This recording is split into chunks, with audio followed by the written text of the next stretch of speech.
2020년 한 해를 상징하는 단어, 마지막으로 제 머릿속에 떠오른 단어는 이름이었습니다. 이름, 조지 플로이드, 흑인 이름이죠. 그리고 그의 마지막 말, I can't breathe, 숨을 쉴 수가 없다는 말이 생각납니다. 조지 플로이드는 노예 해방 이후에도 150년 넘게 계속되고 있는 미국의 흑백 갈등, 그 속에 구조화된 인종 간의 빈부격차, 불평등을 상징합니다. 한국도 비슷하죠. 우리는 흑인 또는 유색인종 대신에 하청업체, 갑과 을, 비정규직이 있습니다. 산업재해로 사망하는 사람들이 지난해에도 2,000명을 훌쩍 넘었죠. 올해 코로나19로 인한 사망자 숫자는 다행히 1,000명을 아직 넘어서지 않았습니다.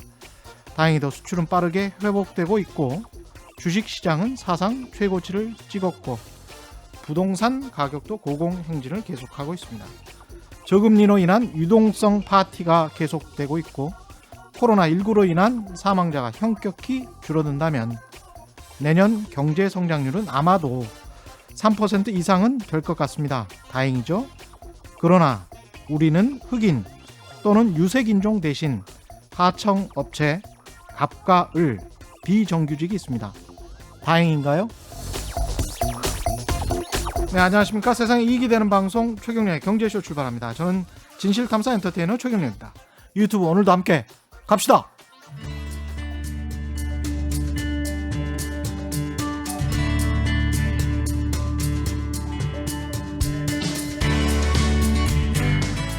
경제방송 아무거나 들으면 큰일 납니다. 듣고 또 들어도 탈이 나지 않는 최경영의 경제쇼. 네, 코로나19 이슈에 묻혀서 큰 조명을 받지는 못했습니다만은 올해는 독일이 통일 30주년을 맞는 해였습니다. 인종, 언어, 문화적 차이가 있습니다만 분단, 이 아픔, 공통적인 경험이 있기 때문에 서로의 어제와 오늘을 바라볼 일이 굉장히 많죠. 오늘은 얼마 전 3년간의 임기를 마치고 귀국한 정범구 전 주 독일 한국 대사를 모시고 독일 경제에서 우리가 곱씹어볼 내용은 있는지 함께 이야기 나눠보겠습니다. 정 전 대사님 오셨습니다. 안녕하십니까? 안녕하세요. 예, 반갑습니다. 오랜만에 뵙겠습니다. 예, 정말 오랜만입니다. 예, 본격적으로 이야기에 앞서서 선물 소개 잠깐 해야 되겠습니다. 지난 월요일부터 최경련의 경제쇼에서 하루에 5분 청취자 여러분께 KBS 방콕 특파원 김원장 기자의 집값의 거짓말 책을 선물로 드리고 있습니다. 어제, 오늘, 내일, 오늘과 내일, 그러니까 이틀밖에 남지 않았네요. 김원장 기자의 책 궁금하신 분들께 짧은 문자 50원, 긴 문자 100원이 드는 샵 9730으로 문자 많이 보내주시기 바랍니다. 콩은 무료입니다. 오랜만에 뵙는데 독일에서 귀국하신 지는 얼마나 되셨습니까? 지금 이제 딱 한 달 반 됐는데요. 예. 그 앞에 이제 2주는 자가격리를 했으니까 이제 한국 땅 막 밟고 다닌 지는 한 달 정도 됩니다. 어딜 좀 다녀보셨어요? 처음에 한번 저 남도를 잠깐 여행해 봤고요. 뭐 예. 그 후에 이제 코로나 확진자들 늘어나고 당국에서 이동 자제 요구하고 그래서 요새는 뭐 집 근처를 주로 그렇죠. 대회하고 있습니다. 3년 동안 한국 뭐 그렇게 변한 거 없죠? 어떻습니까? 아니에요. 우리 사회 변화 속도가 예. 정말 엄청 빠릅니다. 근데 이제 이 안에 있어 보면 그걸 모르는데 예. 밖에 나갔다 오면 벌써 어리버리해요. 뭐가 그리고 그렇게 변했던가요? 3년 동안에? 우선 그 디지털 변화 속도도 상당히 빠르고요. 뭐 버스 정류장 같은 데 봐도 완전히 이제 스마트 정류장 예. 그러고 되고 디지털 수준에서는 독일이 한국을 눈에 보이는 데서는 지금 못 따라가는 거. 눈에 같고요. 보이는 곳에서는. 일단 제가 눈으로 확인하고 있으니까. 근데 뭐 독일은 소프트웨어 아주 유명한 셉이라는 회사도 있고 그쪽으로는 뭐 굉장히 또 기술 선진국이어서. 그런데 이제 제가 그 독일에 1980년대에 한 10년 유학을 했습니다. 예.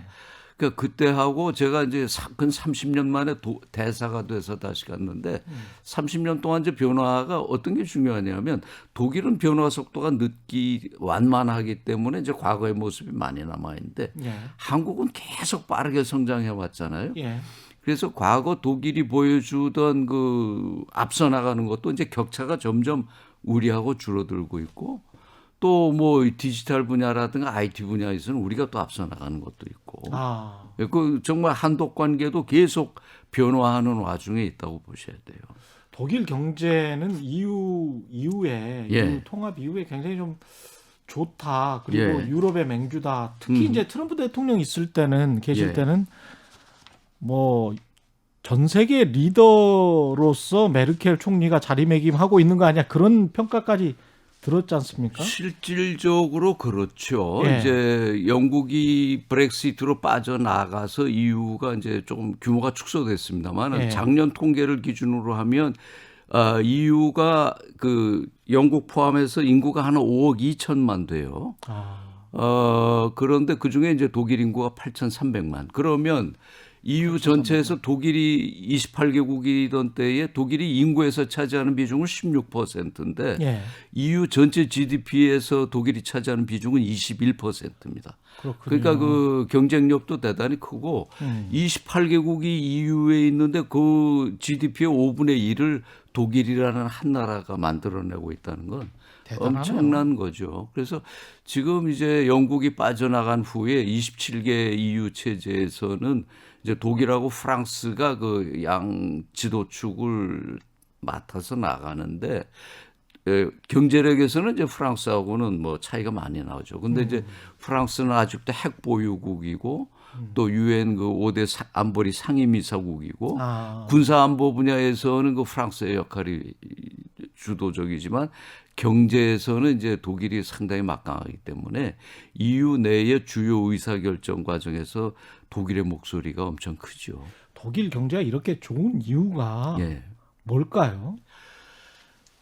그거 이제 한두 마디로 말씀드릴 수는 없고 또 제가 여기 조희정 PD가 오랜만에 귀국했으니까 한번 나오라고 그래서 그냥 가벼운 마음으로 응했는데 이게 질문지 보내준 거 보니까 뭐 독일 경제 전반을 심층해부한 거로 보내주셔서 이게 좀 부담도 있지만 그냥 저는 일반 상식인 수준에서 뭐 3년 동안 이제 독일 대사로 재임한 바탕에서 제 인상 비평 수준에서 얘기를 좀 드릴게요. 훨씬 더 통찰이 있으시겠죠. 일반인들보다야 뭐. 그래서 독일 경제의 경쟁력이라는 게 그게 양날의 칼인데요. 강점이면서 지금 약점인 게 독일 경제가 제조업 비중이 상당히 큽니다. GDP 전체에서. 지금 미국이나 영국은 되게 제조업 비중이 10% 초반이거든요. 12%. 근데 독일은 이 제조업 비중이 30%가 넘습니다. 우리랑 비슷하네요. 우리랑 비슷하죠. 그런데 이 제조업이 이제 독일 경제의 강점을 만들어가지만 반대로 그 독일 제조업의 또 기축이 되는 게 자동차 산업이거든요.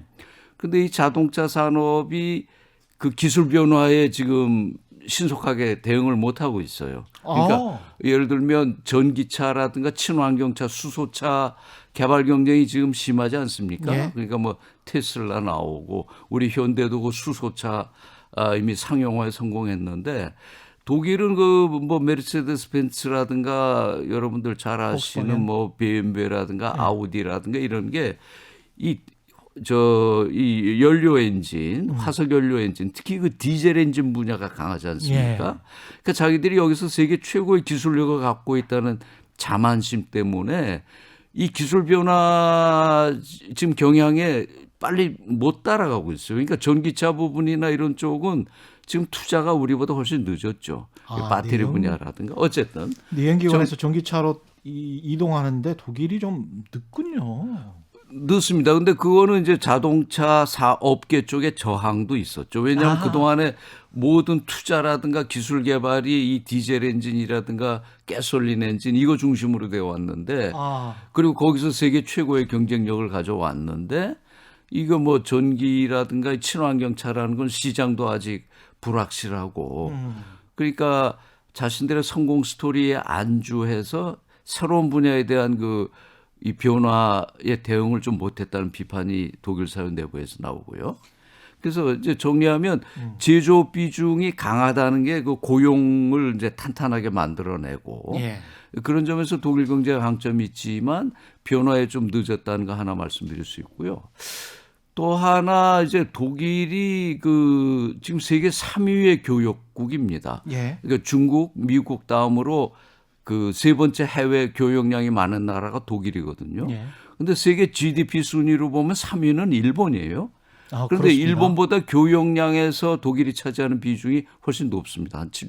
세계 모역에서 한 7.5% 정도. 예. 그런데 이게 이제 수출 경쟁력이 있다는 건 여러 가지로 설명이 가능하지만 그 중에 하나 무시할 수 없는 게 이 환율 경쟁력입니다. 아, 그러니까 유로, 예. 그 유로 체제가 되면서 사실 과거 유로로 화폐 통합이 안 됐고 과거 독일 마르크 시대라면 마르크의 그 화폐 경쟁력이 엄청나지 않겠습니까? 그렇죠. 예. 그런데 이 유로 안에 들어가서 뭐 그리스라든가 포르투갈 같은 이런 약한 나라들하고 전부 있으니까 그 환율에서 독일이 엄청난 그 혜택을 받는 혜택을 받고 있는 거죠. 아, 이런 게 이제 대외 교역에서 이제 상당한 경쟁력을 아무래도 만들어내는. 수출가 단가가 낮아지니까 그렇습니다. 굉장히 좀 유리하겠네요. 독일 입장에서는 네. 기술력이나 상품의 경쟁력은 훨씬 더 뛰어난 상황에서 단가가 낮으니까 잘 팔릴 수밖에 없겠습니다. 그렇습니다. 품질도 또 좋고요. 예. 예.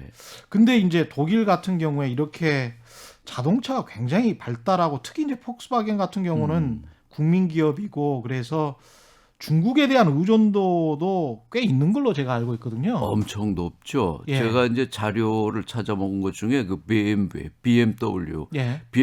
하나만 놓고 보면 BMW가 전 세계에서 생산하는 차 중에 34%를 중국 시장에 팝니다. 아, 그러니까 BMW가 독일 시장에서 파는 거에 2배 반의 자동차를 중국에 팔고 있는 겁니다. 예. 그렇기 때문에 지금 중국의 인권 문제, 그 홍콩의 그 민주화 시위라든가 그 신장 위구르의 그 인종 탄압 문제에 대해서 국제사회가 막 중국의 그 인권 탄압을 비난하는데도 독일은 이제 약간 좀 조심스러운 물론 이제 그 압력에 밀려서 메르켈도 중국 인권 문제를 주요한 계기에 제기하지만 예. 다른 나라들에 비해서는 이제 중국 시장 눈치를 많이 보고 있는 편이죠. 그래서 한 템포 정도 늦게 성명서가 나오고 그러는 그렇습니다. 그렇습니다. 그러면 꽤 주의 깊게 보셨네요. 예, 그러면 이제 미국하고 중국하고 그런 대립하고 있는 상황에서 바이든 대통령이 들어서면 독일 입장에서는 트럼프 대통령은 뭐 굉장히 좀 뭐랄까요? 그 일탈적인 행동 때문에 사람들한테 신뢰를 못 받았지만 예. 바이든 대통령은 그렇지 않고 제도주의자란 말이죠. 예. 그래서 뭔가 전 세계의 리더로서 다시 미국이 자리 잡을 텐데 그럴 때 이제 아주 체계적으로 어떤 주장을 해오면 중국에 관해서 이런 인권 문제랄지 정치 독재 문제랄지 이런 것들은 어떻게 좀 우리가 제재를 해야 되지 않겠냐라고 하면 독일의 입장이 좀 난처해지겠습니다. 그 중요한 지적이죠. 예. 그 사실은 이제 제가 독일의 대사로 있으면서 유럽 정치를 보면 그 인권이라고 하는 거는 대외 정책의 주요한 가치가 됩니다. 예. EU 국가들 모두 EU 내부에서도 최근 들어서 그 헝가리라든가 폴란드 같은 나라가 그 좀 권위주의적인 제도 개혁을 하면 이제 이런 문제가 비판을 받거든요. 지금 이제 미국 바이든 행정부가 들어서서 근데 이제 그 아까 트럼프 얘기도 하셨습니다만 한마디 하면 트럼프는 독일에서 엄청난 밉상이 됐죠. 아주 진상이라고 그럴까요? 그런 그 왜 그러냐면 미국 대통령 선거 하루 전에 그 독일에서 발행부수가 제일 많은 대중지 신문이 빌트지라는 신문이 예. 있습니다. 거기서 독일 국민 대상 여론조사라니까 독일 국민 89%가 바이든이 당선되기를 바란다. 이제 이렇게 예. 나올 정도로 이 트럼프가 들어와서는 그 대서양 그 관계가 많이 이제 망가졌죠. 트럼프 일방적인 거. 그래서 바이든 정부 탄생은 이제 독일로서도 이제 바라는 반대. 예. 지금 최 기자님 말씀하신 것처럼 미국이 이제 중국을 압박할 때 중요한 수단 중에 하나가 이제 인권이 될 겁니다. 예. 그러면 독일도 대의명분 수준에서 이걸 반박하기는 쉽지는 않을 거고요. 그렇죠. 어쨌든 독일은 벌써 이제 트럼프 행정부 내내 계속됐던 이 미중 갈등 사이에서 완전히 이제 우리랑 처지가 많이 비슷하죠.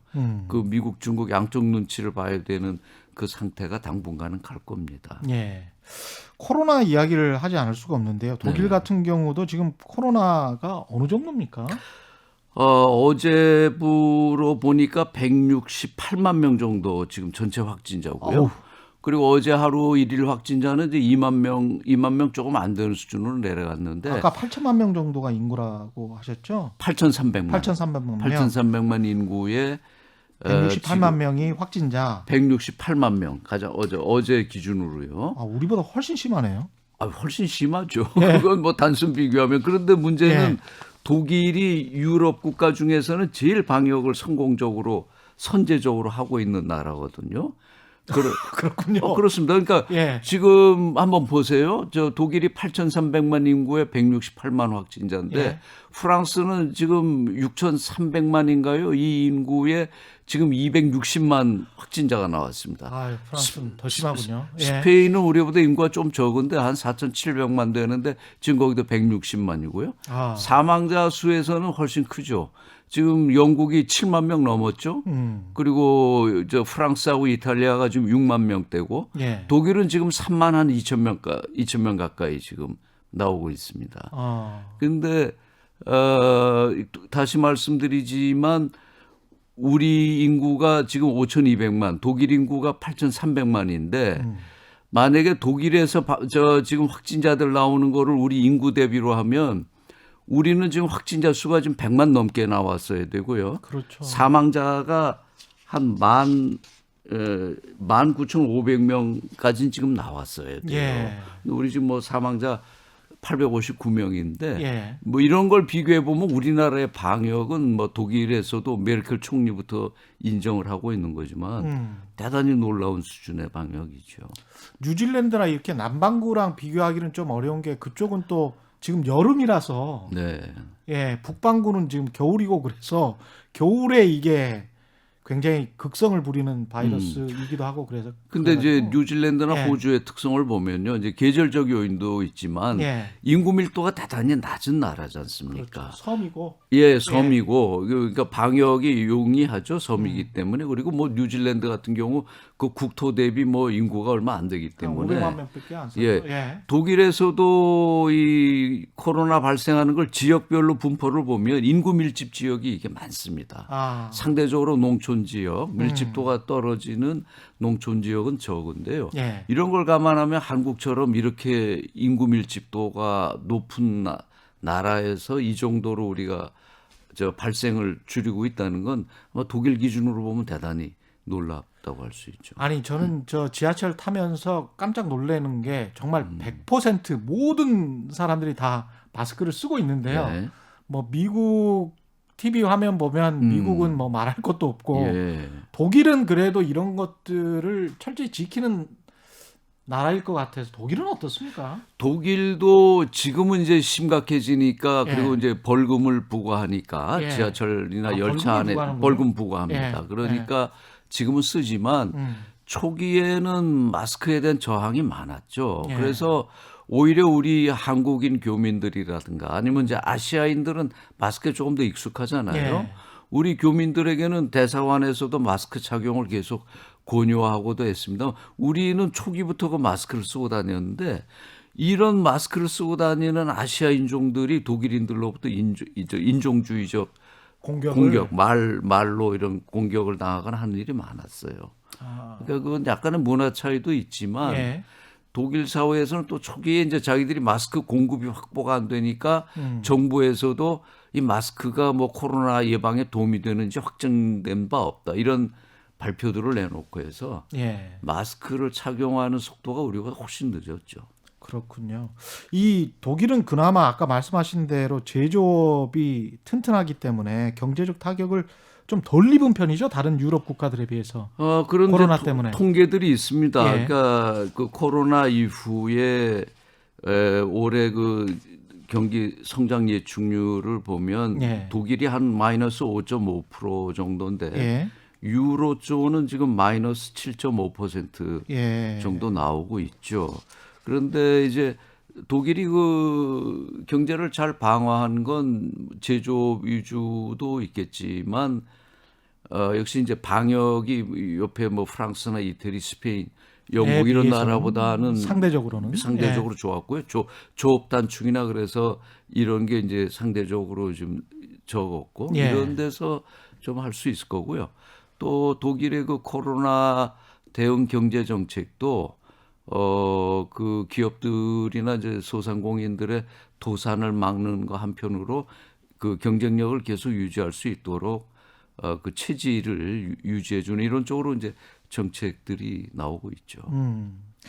이 독일 경제 보면 볼수록 이제 신비로운 게 89년 말에 갑자기 통일이 되면서 한 10년 되게 안 좋았던 기억이 있단 말이죠. 예. 그러다가 이제 유럽연합이 출범하면서 뭐 옆에 중국 덕도 봤는지 어땠는지는 모르겠지만 어떻게 이렇게 다시 통일 독일이 세질 수 있었는지. 그건 정말 독일의 저력이라고 우리가 얘기할 수도 있을 것 같아요. 예. 제가 독일에서 89년에 장벽이 무너지고 90년 통일되던 당시에 독일에 있었거든요. 그래서 동독의 장벽이 무너지고 난 후에 제가 아직 이제 통일 이전에 동독 지역을 한번 들어가 본 적이 예. 있습니다. 자동차를 타고. 그때 느낌은 89년 그 말이죠. 예. 무슨 20세기에서 18세기로 들어가는 그런 느낌이었습니다. 그렇게 도로, 주택 모든 게 낙후돼 있고 뭐 헐어 있고 그런데 문제는 그 동독 경제가 그 당시 동유럽에서는 가장 앞서 나간다고 그랬었거든요. 예. 그런데 동서독 간의 차이가 육안으로 그렇게 해가지고 확연하게 예. 드러났는데 제가 30년 만에 다시 대사로 가보니까 그 차이를 흔적을 전혀 겉으로는 느껴볼 수가 없었어요. 그러니까 30년 동안에 그 과거 동독에 낙후된 걸 이렇게 육안으로 확인할 수 없을 정도로 엄청난 투자가 이제 이루어졌고요. 예. 그런 와중에도 독일 경제가 그 경쟁력을 유지하면서 아까 말씀드린 대로 EU 최대의 그 경제 단위로 성장했다는 건 역시 그 독일 경제, 독일 사회, 독일인들의 저력이라고 이제 봐야 됩니다. 예. 그런데 이제 90년에 명목상 통일하고 2000년까지 혼란도 있었다고 하지만 통계로만 보면 경기 후퇴가 있었던 건 93년에 한 번 있습니다. 그때 마이너스 1% 정도의 경기 후퇴가 있었는데 그게 이제 통일 후유증에 나온 거라고 볼 수 있는 거고요. 예. 그 이후에는 계속 플러스 성장세를 그랬군요. 통일 이후에도 이어갔습니다. 그건 대단한 거죠. 우리는 이게 준비가 될까요? 그게 어떻습니까? 이제 우리한테 제일 중요한 질문이죠. 예. 그런데 동서독이 통일되던 당시에 저희가 이제 주목해서 봐야 되는 건 1990년 당시에 동독의 1인당 그 개인소득과 서독의 1인당 개인소득이 한 3대 1 수준이었습니다. 3대 1. 예, 공식 통계에 따르면 동독 지역의 1인당 소득이 한 서독의 32% 정도. 동독이 그래도 잘 살았군요. 그 당시 동유럽에서는 제일 잘 사는 예. 나라였으니까요. 그런데 이제 그 통계도 이제 오늘날에는 과거 그 사회주의 정권이 좀 많이 한 것이다 이런 이제 비판도 나오지만 하여튼 예. 그 통계를 기본으로 하면 3대 1이에요. 예. 그런데 지금 우리는 한국은행 통계로 보면 남북 간 1인당 소득이 27대 1이거든요. 27대 1. 예. 그리고 전체 GDP로 하면 이제 우리 인구가 많으니까 뭐 40 몇 대 1 이런 통계도 예. 나오고 예. 그거는 상당히 중요한 거라고 보죠. 예. 아까 제가 말씀드린 것처럼 1989년 장벽이 무너지고 난 다음에 동유럽에서 가장 잘 산다는 그 동독을 들어갔을 때도 도로라든가 뭐 이런 그 인프라 이런 게 서독에선 전혀 쓸 수 없을 정도로 낙후된 그런 상황이었는데 예. 그때 소득 수준이 3대 1 단순 비교해서 그런 동소득 사회에서도 그랬는데 지금 남북 간에 이런 거대한 경제적 격차. 그래서 제가 3년 동안 독일 대사에 있는 동안에 느낀 건 남북 간에 우리가 결국 통일을 이루어야 되고 뭐 아직도 우리가 이제 우리의 소원은 통일을 노래 부르지만 통일이 노래 연불처럼 노래만 부른다고 해서 오는 것도 아니고 통일 전에 진행돼야 되는 사전 단계들이 많이 있다. 뭔가를 해야죠. 예, 그 사전 단계 중에 하나는 북한 경제를 어느 정도 수준까지는 회복하는데 우리도 역할을 하는 게 장기적으로 우리에게 남북 그 단일 통일 경제 공동체가 생길 때 그게 우리를 도와주는 게 된다는 거죠. 지금 이제 동서독 경우에 보면 독일이 90년에 통일됐을 때 제일 큰 혼란이 왔던 건 서독의 경제 전문가들이 볼 때 동서독이 통일돼도 동독의 일부 생산 시설들은 자신들이 조금만 그 고쳐서 쓸 수 있을 거라고 생각을 했습니다. 그 동독의 기술 수준도 동유럽에서는 꽤 높은 거였으니까. 그런데 뭐 자동차, 철강 뭐 모든 게 기술 수준도 낙후돼 있을 뿐만 아니라 특히 이제 사회주의 국가에는 그 환경 개념이 없었기 때문에 그 제품들을 생산할 때 그 투입 에너지에 대한 환경적 고려가 전혀 없었어요. 노동 시간에 관한 것도 사실은 굉장히 루즈하다고 제가 들었는데 공산주의권. 그건 제가 예. 잘 모르겠습니다만은 어쨌든 전체적으로 통일이 되고 난 다음에 서독 쪽에서 볼 때 동독의 그런 산업 시설이나 이런 걸 고쳐서 쓸 만한 게 거의 없었다는 거죠. 그러니까 이런 걸 다 처음부터 새로 설비를 뜯어내고 투자하고 하는 과정에 예상했던 것보다 이제 많은 그 재원이 소요가 됐는데요. 예. 이런 경험을 만약에 남북 간에도 적용을 해본다면 지금 이 상태에서 만약에 통일이 된다든가 뭐 북한 체제가 갑자기 뭐 붕괴돼서 이런 이 다른 여건이 된다든가 할 때 북한 경제를 과연 어느 정도 우리가 떠안을 수 있는가 하는 거 이런 문제는 상당히 현실적인 문제라고 봅니다. 뭐 다른 정치적인 뭐 이 논쟁이나 이런 건 차치하고 예. 현실적으로 하루 3끼는 못 먹어도 최소한 하루 한 끼는 먹어야 사람이 사는데 예. 북한의 저 뭐 경제 체제 우리가 지금 한국은행 통계로 추계해서 1인당 소득으로 27대 1 전체 GDP로 하면 남북 간에 뭐 40대 1의 격차가 난다고 하는데 예. 저 상태를 그냥 아무것도 안 하고 있다가 뭐 어떻게 정치적인 통일만을 우리가 시도할 거냐 이건 여러 가지 문제가 많다고 보는 거죠. 독일이 부러운 점이 그런 것 같습니다. 이게 갑작스럽게 통일이 돼서 그걸 또 잘 이겨내서 예. 하나의 나라가 됐다는 게 예. 다시. 그런데 이제 그 대목도 예. 독일이 갑작스럽게 통일됐다는 건 일면은 맞고 또 일면은 또 그렇습니까? 예. 얘기할 게 있습니다. 이제 갑작스럽게 통일이 이루어진 건 맞죠. 왜냐하면 89년 11월에 장벽이 무너지고 90년 10월에 이제 완전히 그 정치적으로 법적으로 두 나라가 하나로 됐는데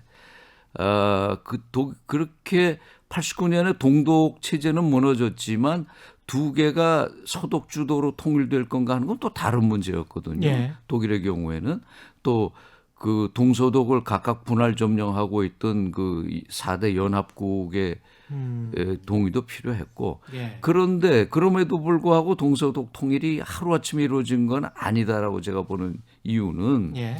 이미 1972년에 브란트 총리 시절에 동서독 기본조약이라는 걸 만들면서 동서독 간의 실질적인 교류 협력이 시작이 됐거든요.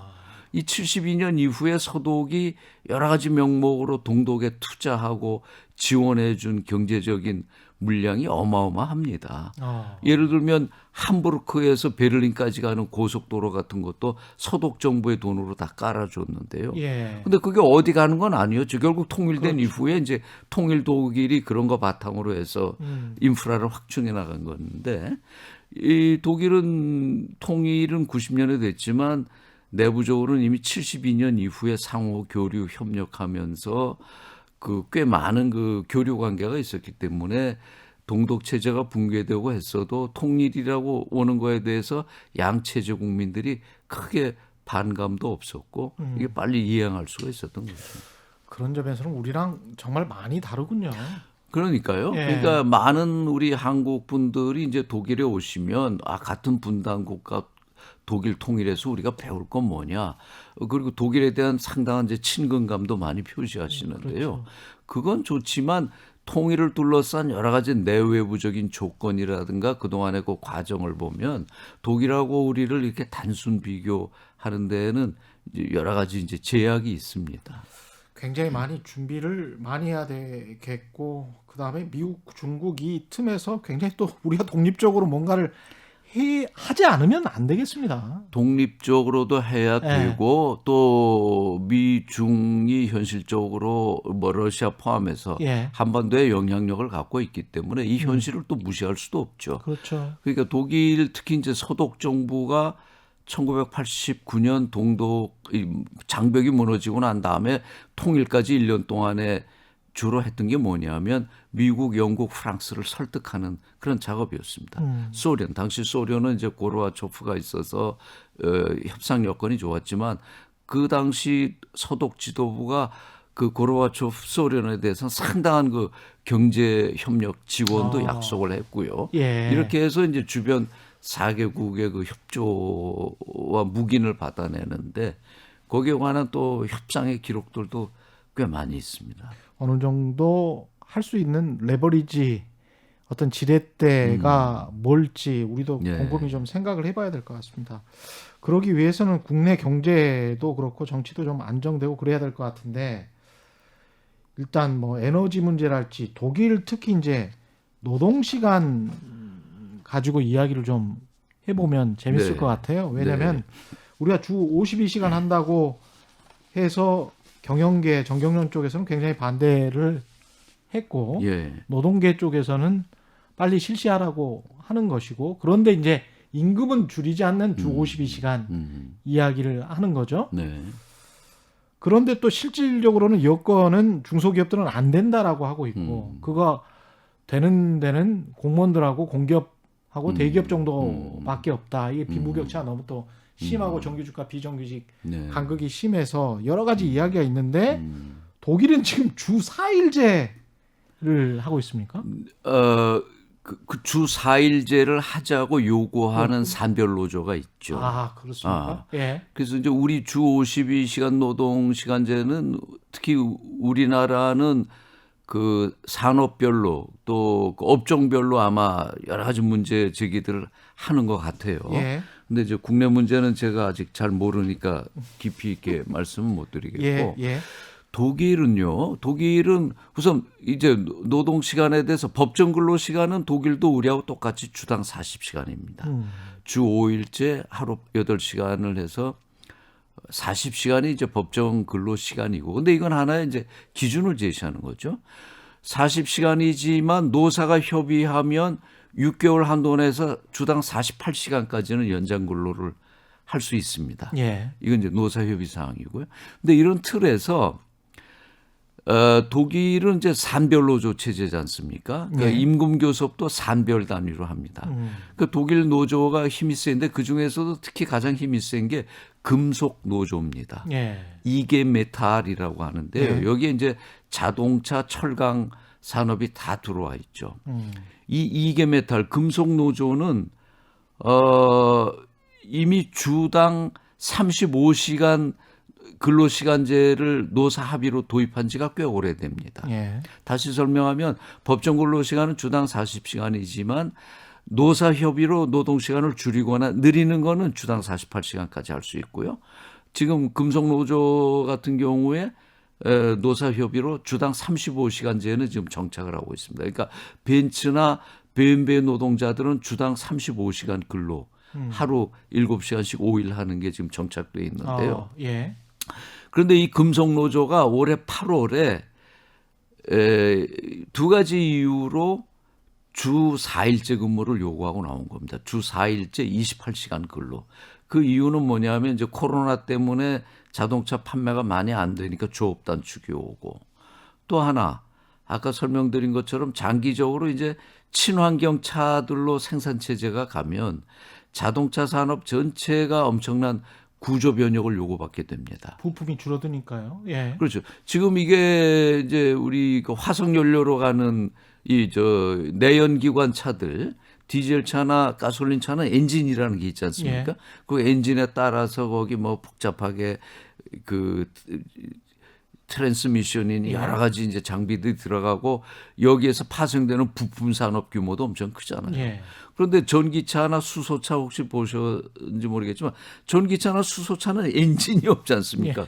그러니까 부품이 엄청나게 단순화되죠. 예. 그러니까 친환경 차가 양산 체제로 들어가면 그동안에 뭐 기아 만들어내고 뭐 트랜스미션 만들어내고 뭐 만들어내도 부품 산업은 이제 다 죽죠. 그러면 자동차 산업 노동자들 수가 이제 엄청나게 줄어드는데 이런 산업 변화에 대비해서 그 일자리를 줄이지 않고 갈 수 있는 방법은 노동 시간을 줄이는 방법밖에 없다.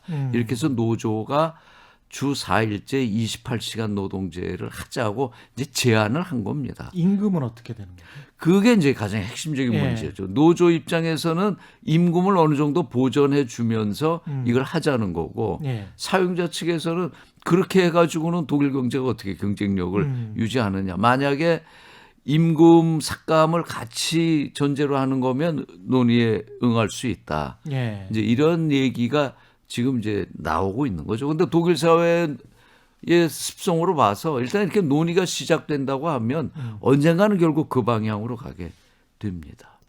참 신기한 게 이렇게 합의를 해서 또 이렇게 간다는 게 우리는 네. 계속 싸우기만 하다가 그런 가지를 점이 못하는데. 다르죠. 네.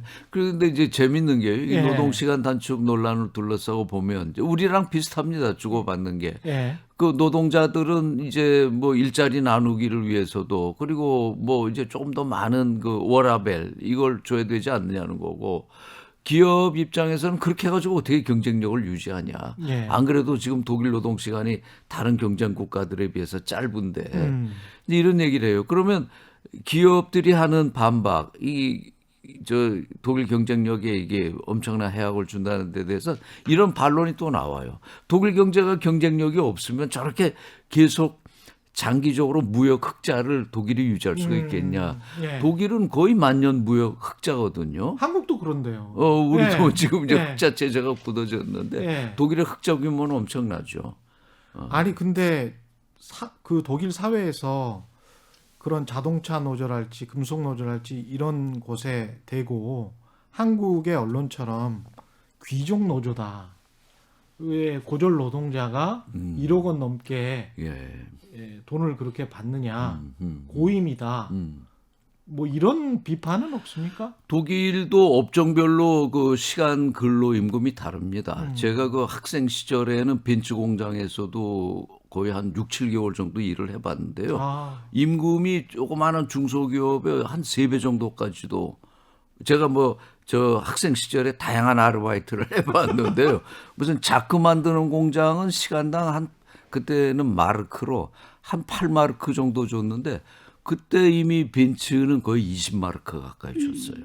그리고 노동 시간도 짧고. 예. 그 대신에 이제 벤츠는 이제 기술력으로 최고의 경쟁력을 유지하고 했는데요. 예. 그건 업종별 좀 그런 차이들이 있습니다. 아니 그러니까 사회에서 언론에서 그런 귀족 노조 이런 어떤 비난이나 비판 그런 이런 건 것 독일 사회에서는 없어요? 없죠. 그리고 더군다나 노동자들의 임금을 가지고 노사 간에는 그게 쟁송이 대상이 될 수 있지만 예. 제3자가 그 문제를 가지고 비난하는 건 일종의 금기같이 돼 있죠. 그거는 노사의 권리고 그러니까 파업을 할 때 그 파업을 받아들이는 태도가 우리하고 그쪽하고 이제 다른 게 우리가 예를 들면 뭐 지하철이나 뭐 이런 거 파업이 있으면 신문 헤드라인이 그렇게 나오지 않습니까? 예, 시민의 발 볼모로 뭐 이거 근데 예. 이거는 뭐 프랑스나 독일 같은 경우에서 보면 웃기는 거죠. 그 노동자들은 자기 권리 주장하는 거고 예. 또 사업주들은 뭐 자기네들 입장 가지고 둘이 싸우는 건데 그거는 노사 간에 합의해서 할 일이지 그걸 제3자인 시민들이 그걸 어느 일방을 편들고 하는 건 그건 사회적으로 받아들여지지 않죠. 그러니까 불편해도 그거는 감수를 하는. 참. 예, 우리가 이상한 건지, 독일이 이상한 건지는 청취자 여러분이 판단해 보시고요. 노조가 아까 그 대사님 말씀하실 때 노조가 힘이 센데 노조가 힘이 세다는 말씀을 하셨습니다. 근데 이제 사실 이게 지난 한 10년 동안에 그 경제학에 지금 큰 논란이 되고 있습니다. 왜냐하면 미국 같은 경우도 경제 성장률이 굉장히 높았거든요. 코로나19 이전까지는. 근데 임금은 계속 정체가 됐었고 인플레이션은 일어나지가 않습니다. 그러니까 소득이 늘어나지가 않으니까. 그리고 이제 아마존 이펙트랄지 아시겠지만 중국의 거대 공장 때문에 계속 물건값은 싸지고 있단 말이죠. 근데 이제 노조가 힘이 없으니까 상대적으로 임금을 올리지를 못했다라는 이제 경제학자들의 주장이 나오는 거예요. 노동조합이 힘이 센 게 한국에서는 경제적으로는 안 좋은 부정적인 걸로만 인식이 되는데 거꾸로 지금 한 10년, 20년 동안에 특히 2008년 금융위기 이후에 보니까 이게 인플레이션이 좀 일어나고 경제 성장률이 일어나려면 소득이 좀 증가해야 되는데 노동조합이 그동안에 미국이 거의 해체되다시피 해버려서 이게 임금이 오르지가 않네. 아시다시피 뭐 그 페더럴 그 연방의 최저임금은 한동안 8.5달러로 거의 오르지를 않았었거든요. 이제 이런 것들이 주는 어떤 시사점이 있을 것 같습니다. 그 독일 경제하고는 또 굉장히 지금 다른 측면인데. 아니요, 요 문제는 두 개를 이제 나눠서 우리가 예. 생각해봐야 될 건데, 이제 하나는 이제 노조의 영향력이요. 예. 제가 아까 이제 독일의 노조가 강하다는 건 그건 전통적으로 그랬다는 거고요. 최근 한 20년간은 노조가 지속적으로 약화돼 왔습니다. 독일도 마찬가지군요. 노조세. 예. 그건 산업 변화, 산업 구조의 변화와도 같이 가죠. 그러니까 독일은 노조가 이미 1860년대부터 강력한 세력이고 또 그 노조를 바탕으로 독일 3인당이라고 하는 노동자들의 그 정치 조직까지 나와서 이게 여당의 역할을 하지 않았습니까?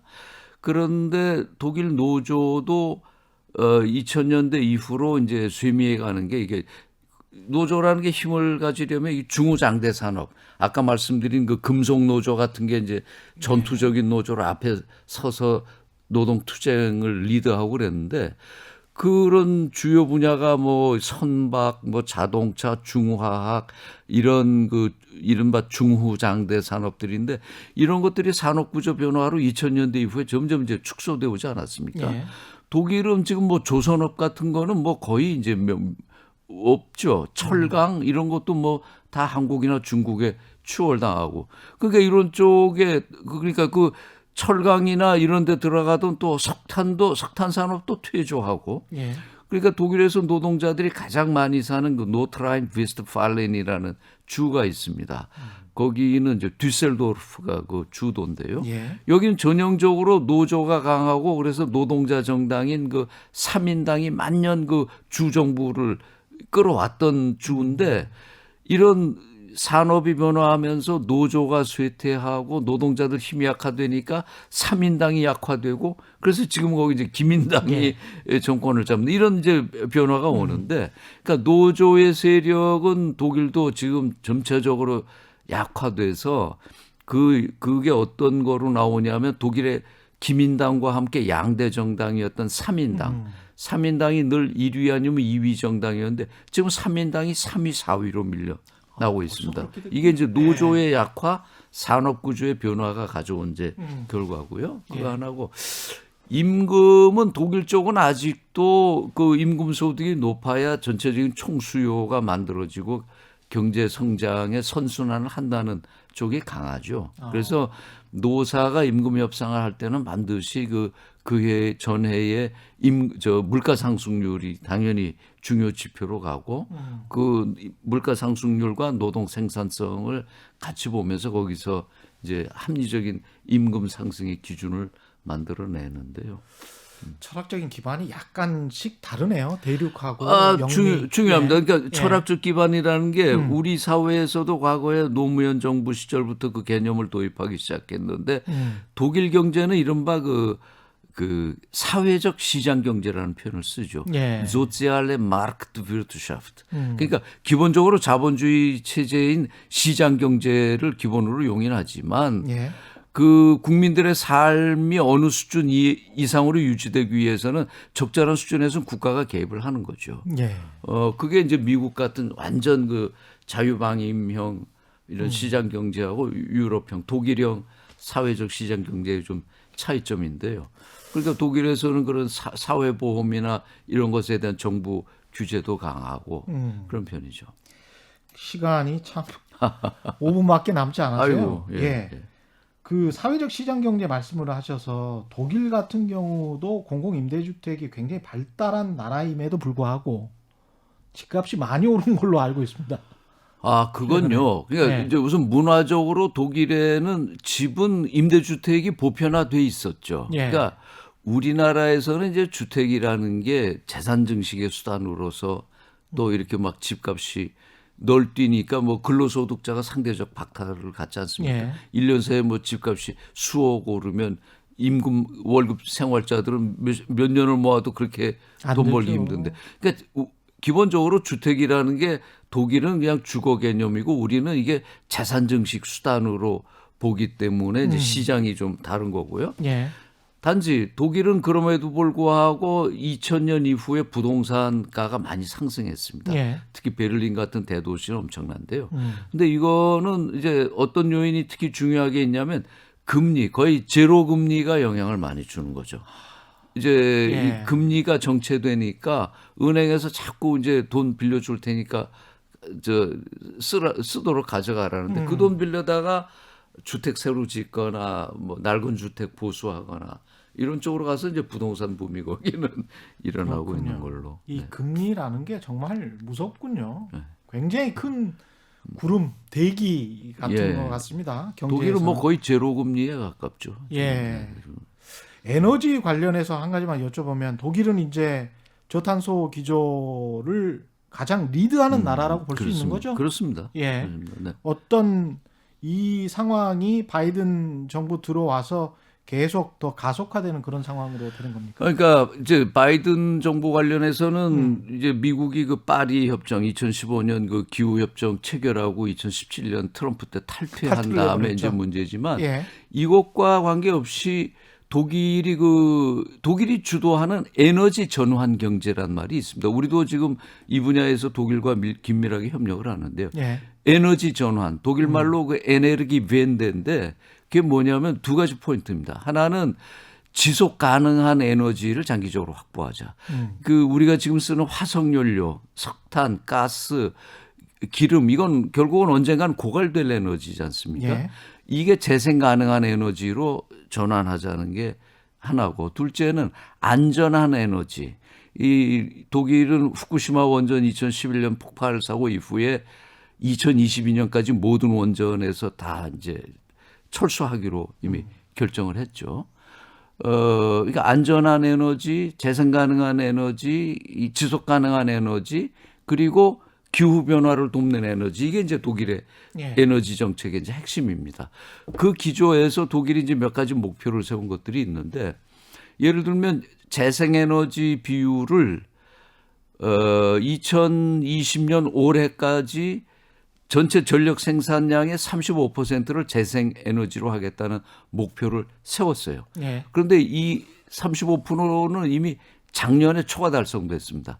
지난해에 독일에서 생산되는 전력의 42%는 전부 재생 에너지로 나왔습니다. 예. 풍력, 태양광, 바이오매스 이런 거로 나왔고요. 근데 우리는 지금 어떤 수준이냐면 우리 산자부가 3020 프로젝트라는 거를 이제 내놨죠. 예. 2030년까지 전체 발전량에서 20%를 재생 에너지로 하겠다는 건데 작년도 우리나라가 여기 비중이 지금 한 7점 몇 %인가 그렇습니다. 예. 그러니까 독일하고 비교하면 우리 이제 차이가 엄청난데요. 독일이 이렇게 이제 에너지 전환을 적극적으로 추진하는 이유의 하나는 이제 기후 변화를 선도하는 국가가 된다는 것도 있지만 결국 장기적으로 안전하고 독립적인 에너지를 자기네들이 많이 확보하겠다는 그 전략. 안전하고 독립적인 에너지. 예, 독립적인 에너지라는 건 지금도 저 미국하고 러시아 사이에서 독일이 갈등을 빚는 게 가스. 가스와 노트 스트림 2라고 이거 러시아에서 지금 가스 예. 끌어오는 거고요. 예. 독일은 뭐 자체 생산 에너지가 없지 않습니까? 예. 뭐 영국만 해도 브리티시 쉘이랑 있지만 그러니까 에너지를 전부 해외에서 독일 수입해 와야 되는데 재생 에너지는 자기네들 나라에서 만들어서 다 쓸 수 있는 거 아닙니까? 오늘 말씀 감사합니다. 계속 듣고 싶습니다. 예, 지금까지 네. 정봉구 전 주독일 대사와 함께했습니다. 고맙습니다. 고맙습니다. 예, 최경영의 경제쇼는 여기까지입니다. 지금까지 세상이 이익이 되는 방송 최경영의 경제쇼였습니다. 고맙습니다.